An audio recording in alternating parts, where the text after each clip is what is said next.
할렐루야. 하나님께서 오늘도 우리에게 말씀 안에서 크신 은혜와 복을 베풀어 주실 줄 믿습니다. 우리 옆에 계시는 분들과 함께 인사해 보도록 할까요? 사랑합니다. 축복합니다. 오늘 말씀 안에서 큰 은혜를 누리시기를 바랍니다. 네, 오늘 말씀의 제목은 허물을 덮어주는 은혜입니다. 요즘 우리가 살아가는 세상을 보면 참으로 마음이 아플 때가 많지요. 사람들의 대화를 들어보거나 뉴스를 보면 누군가를 칭찬하고 세워주는 말보다는 남의 잘못을 들추어내고 비난하는 일에 더 익숙한 것 같습니다. 심지어 가장 가까워야 할 가족이나 친구 사이에서도 서로의 약점을 공격하다가 관계가 깨어지는 안타까운 일들을 종종 보게 됩니다. 누군가 나의 실수를 볼까봐, 나의 부끄러운 모습이 드러날까봐 늘 조마조마하며 살아가는 것이 오늘날 우리의 서글픈 현실입니다. 오늘 우리가 함께 읽은 본문에는 여전히 노아의 이야기가 등장합니다. 그런데 참으로 놀라운 것은 당대의 의인이요 하나님과 동행했었던 노아가 치명적인 실수를 범하는 장면이 기록되어 있다는 것입니다. 그리고 그 아버지의 실수를 대하는 아들들의 전혀 다른 두 가지의 모습이 나오지요. 과연 이 사건을 통하여서 하나님께서는 오늘 우리에게 무엇을 말씀하고 싶으셨을까요? 비난과 정죄가 가득한 이 삭막한 세상 속에서 하나님의 자녀된 우리는 과연 어떤 모습으로 살아가야 할까요? 오늘 이 말씀을 통하여서 우리의 연약함을 솔직하게 인정하고 허물을 덮어주는 예수 그리스도의 십자가의 사랑을 배우는 복된 시간이 되기를 주님의 이름으로 간절히 축복합니다.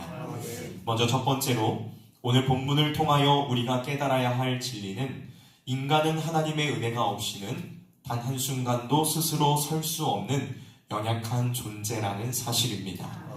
무엇이 없이는 우리가 설 수가 없다고요? 하나님의 은혜가 없이는 우리는 스스로도 설 수가 없는 연약한 존재라는 사실입니다. 오늘 본문 말씀인 20절과 21절 말씀을 보십시오. 성경은 당대의 의인이었던 노아에게 일어난 충격적인 사건을 이렇게 기록하고 있습니다. 노아가 농사를 시작하여 포도나무를 심었더니 포도주를 마시고 취하여 그 장막 안에서 벌거벗은지라. 사랑하는 성도 여러분, 노아가 어떠한 사람입니까? 그는 하나님과 동행했던 의인이었습니다. 온 세상이 타락했을 때에도 믿음을 지켰고 무려 120년 동안이나 묵묵히 방주를 만들었었던 순종의 사람이었습니다. 홍수의 심판 가운데서도 유일하게 살아남은 인류의 조상이었지요. 그런데 그런 위대한 믿음의 사람이 홍수가 끝난 뒤 평화로운 일상 속에서 그만 술에 취하여 벌거벗은 채 잠이 들고 말았습니다. 이 장면이 우리에게 주는 영적인 교훈은 무엇입니까? 술을 마시면 안 된다라는 단순한 윤리적 교훈을 가르쳐주고 있는 것이 아닙니다. 이 장면은 바로 아무리 훌륭한 믿음의 사람이라고 할지라도 하나님의 은혜가 그를 붙들어주지 않으면 언제든지 넘어질 수밖에 없는 연약한 죄인이라는 사실을 가르쳐 주는 것입니다. 노아는 홍수라는 거대한 위기 앞에서는 긴장하면서 믿음을 지켰습니다. 하지만 모든 위기가 지나가고 평안이 찾아왔을 때에 긴장이 풀리자 그만 육신의 정욕에 무너지고 말았다는 것입니다. 여러분, 이것이 바로 우리 인간이 가진 본질, 우리의 본 모습입니다. 우리는 스스로 완전할 수 없습니다. 우리의 스스로의 힘으로는 거룩해질 수 없습니다. 우리가 오늘 성도로서, 거룩한 성도로서 살아갈 수 있는 것은 내가 결코 의로워서가 아니라 하나님의 은혜가 나를 붙들고 계시기 때문입니다. 그러므로 사랑하는 성도 여러분, 오늘 이 시간 우리 안에 있는 영적인 자만심을 내려놓기를 원합니다. 나는 신앙생활을 오래 했으니 괜찮아. 나는 저런 실수는 안 해 라고 장담하지 마십시오. 선줄로 생각하는 자는 넘어질까 조심하라고 하였습니다. 노아의 실수는 우리 모두의 실수일 수 있습니다. 우리는 매 순간 하나님의 은혜가 그래서 필요한 존재들이지요. 오늘 하루를 시작하면서 우리가 이렇게 기도했으면 좋겠습니다. 하나님, 나는 하나님 없이는 하나님의 은혜가 아니고서는 아무것도 아닙니다. 오늘도 성령의 충만함으로 나를 채워주시어서 세상의 유혹에 넘어지지 않게 하시고 거룩한 하나님의 자녀로 살게 하여 주옵소서. 나의 약함을 겸손히 인정하고 매 순간 하나님의 도우심을 구하는 저와 여러분들이 되시기를 주님의 이름으로 간절히 축원합니다. 다음 두 번째로 오늘 본문이 우리에게 가르쳐 주는 진리는 참된 성도의 모습은 사랑으로 누군가의 허물을 덮어주는 사람이라는 것입니다. 무엇으로 허물을 덮어주어야 한다고요? 사랑으로 허물을 덮어주어야 합니다. 첫 번째는 무엇이었죠? 무엇이 없으면 우리는 스스로 설 수 없는 존재들이라고요? 하나님의 은혜가 아니고서는 우리는 스스로 설 수 없는 존재들이라고 했습니다. 두 번째는 사랑으로 우리는 누군가의 허물을 덮어주어야 한다는 것입니다. 노아의 실수는 곧 아들들에게 시험거리가 되었습니다. 오늘 본문 말씀인 22절과 23절을 보면 아버지의 부끄러운 모습을 대하는 아들들의 태도가 완전히 다르게 나타납니다. 먼저 둘째 아들인 함은 어떻게 행동했습니까? 그는 아버지의 하체를 보고 밖으로 나가서 두 형제에게 그 사실을 알렸습니다. 여러분, 얼핏 보면 함이 사실을 그대로 말한 것처럼 보일 수 있습니다. 하지만 성경은 함의 태도를 그다지 좋게 보이고 있지 않습니다. 함은 아버지의 실수를 보고 안타까워하거나 보호하려 하지 않았습니다. 오히려 그 부끄러운 모습을 동네방네 떠들고 다니면서 아버지의 권위를 깎아내리고 조롱거리로 만들었습니다. 이것은 단순히 예의가 없는 것을 넘어서 하나님께서 세우신 부모의 권위를 무시하는 교만한 태도였던 것입니다. 하나님을 경외하는 마음이 없었기에 눈에 보이는 아버지의 허물을 가볍게 여기고 들추어낸 것이지요. 반면에 여러분, 셈과 야벳은 어떻게 했습니까? 23절을 보십시오. 23절을 우리가 함께 읽어보도록 할까요? 시작!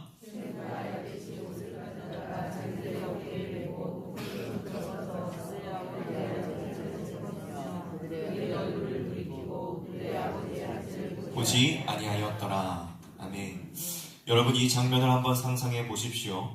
그들은 아버지의 실수를 눈으로 확인하는 것조차 죄송스러워서 옷을 어깨에 메고 뒷걸음질 쳐 들어갔습니다. 그들은 아버지의 허물을 보지 않으려고 고개를 돌렸고 조용히 옷으로 덮어드렸습니다. 여러분, 이것이 바로 사랑입니다. 베드로전서 4장 8절은 사랑은 허다한 죄를 덮느니라 라고 말씀합니다. 셈과 야벳이라고 해서 아버지의 실수가 실망스럽지 않았겠습니까? 실망스러웠겠지요. 하지만 그들은 아버지를 비난하고 정죄하는 대신 사랑과 존경의 마음으로 그 허물을 덮어주는 길을 선택했다는 것입니다. 사랑하는 성도 여러분, 오늘 우리는 가정에서 그리고 교회에서 어떠한 사람입니까?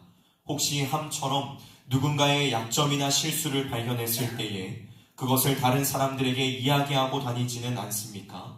누가 그랬다더라, 저 사람은 저게 문제야 라며 험담하고 판단한 것은 하나님께서 기뻐하시는 모습이 아닙니다. 세상 사람들은 남을 깎아내려야 내가 높아진다 라고 생각하지만 우리 그리스도인들은 다릅니다. 우리는 덮어줌으로써 사람을 살리는 사람들입니다. 오늘 이 시간 우리의 마음에 결단이 있기를 바랍니다. 나는 함의 길이 아니라 셈과 야벳의 길을 걷겠다. 누군가의 허물이 보일 때에 그것을 비난하라고 보여주신 것이 아니라 내가 기도로 덮어주고 사랑으로 감싸주라고 보여주신 것임을 기억하시기를 바랍니다. 내 남편의 허물, 내 아내의 부족함, 우리 자녀들의 연약함, 그리고 우리 교회의 형제 자매들의 실수를 보게 된다면 조용히 셈과 야벳처럼 사랑의 옷을 꺼내 입혀주십시오. 우리가 서로의 허물을 덮어줄 때에 그곳에 하나님의 평안이 임하고 아름다운 관계가 세워질 줄로 믿습니다.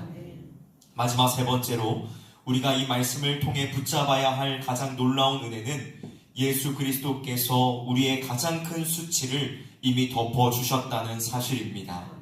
오늘 본문 24절 이후를 보면 술에서 깬 노아가 자초지종을 듣고 축복과 저주를 선언하고 있습니다. 그런데 참으로 이상한 점이 하나가 있지요. 분명히 실수는 아버지인 노아가 했고 그것을 떠벌린 사람은 아들인 함인데 정작 저주는 함의 아들인 가나안이 받게 되었다는 것입니다. 성도 여러분, 혹시 이 부분을 읽으면서 왜 아버지가 잘못했는데 아들이 벌을 받을까 하고 의아해하지 않으셨습니까? 여기에는 하나님의 깊은 뜻과 공의가 담겨져 있습니다. 첫 번째로 부모에게 있어서 자녀의 고통은 자신의 고통보다 더 큰 아픔입니다. 함은 자신의 잘못으로 인하여서 사랑하는 아들이 저주받는 것을 보면서 아버지로서 겪을 수 있는 가장 잔혹한 가혹한 형벌을 받게 된 것입니다. 죄의 결과가 얼마나 무서운 것인지를 보여주는 것이지요. 둘째로 하나님은 공의로우신 분이십니다. 아버지의 죄 때문에 무고한 자녀에게 저주가 임하게 하지 않으십니다. 성경은 가나안 역시도 그 내면에 죄악된 성품이 있었음을 암시하고 있습니다. 결국 이 저주의 선언은 죄가 대를 이어서 영향을 미친다는 경고이자 죄인은 결국 심판받을 수밖에 없음을 보여주는 것입니다. 하지만 여러분, 여기에서 이야기가 끝나지 않습니다. 저주가 선포된 그 자리에서 동시에 놀라운 축복이 함께 선포됩니다. 26절을 보십시오. 셈의 하나님 여호와를 찬송하리로다. 노아는 셈의 장막에 하나님의 복이 머물 것을 약속하고 있습니다. 이 약속은 단순히 셈이라는 한 사람에게서 그치지 않습니다. 이것은 장차 셈의 후손으로 오실 인류의 구원자 예수 그리스도를 바라보게 합니다.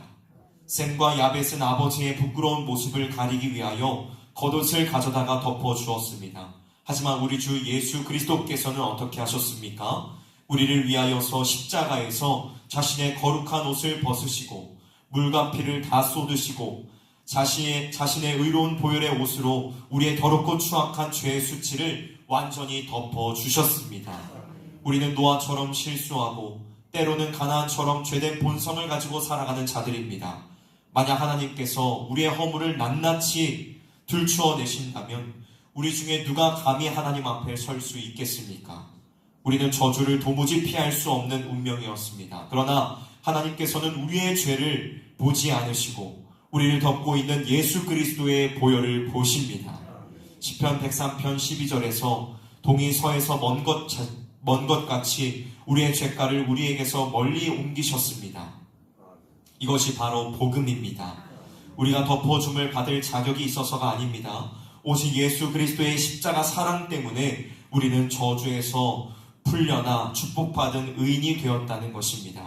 셈의 장막에 거하는 축복, 곧 하나님과 동행하며 영원한 생명을 누리는 복이 예수 그리스도 안에서 우리에게 주어진 것입니다. 그러므로 사랑하는 성도 여러분, 우리는 빚진 자들입니다. 예수님의 은혜로 수치를 가리움을 받은 자들입니다.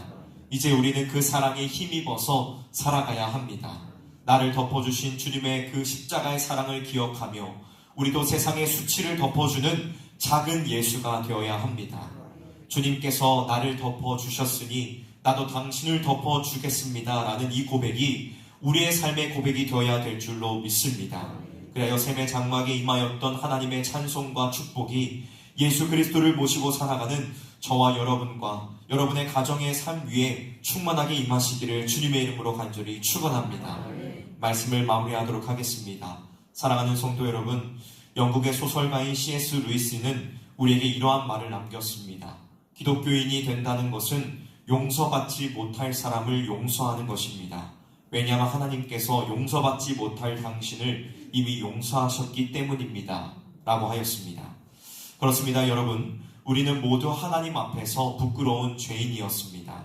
그러나 예수 그리스도의 보혈, 그 십자가의 공로를 통하여서 모든 수치를 가리움받은 복된 사람들이 되었습니다. 우리가 받은 이 놀라운 덮어주심의 은혜를 기억한다면 우리는 더 이상 누군가의 허물을 손가락질할 수 없습니다. 이제 우리는 다시 삶의 자리로 돌아가게 됩니다. 그곳에서 다시 많은 사람들을 만나게 되겠지요. 그리고 그들의 허물을 보게 될 것입니다. 그때 여러분들은 어떻게 하실 것입니까? 함처럼 비난하며 조롱할 것입니까? 아니면 야벳처럼 사랑의 옷을 들고 형제들의 허물을 덮어주실 것입니까? 험담이 오가는 곳에 침묵의 덕을 세우고 비난이 오가는 곳에 칭찬의 꽃을 피우는 우리 모두가 되기를 소원합니다. 오늘 하루 나를 덮어주신 예수님의 그 사랑, 따뜻한 사랑을 품고 만나는 모든 이들에게 덮어줌의 은혜를 흘려보내는 저와 여러분들이 되시기를 주님의 이름으로 간절히 축원합니다. 함께 기도하도록 하겠습니다.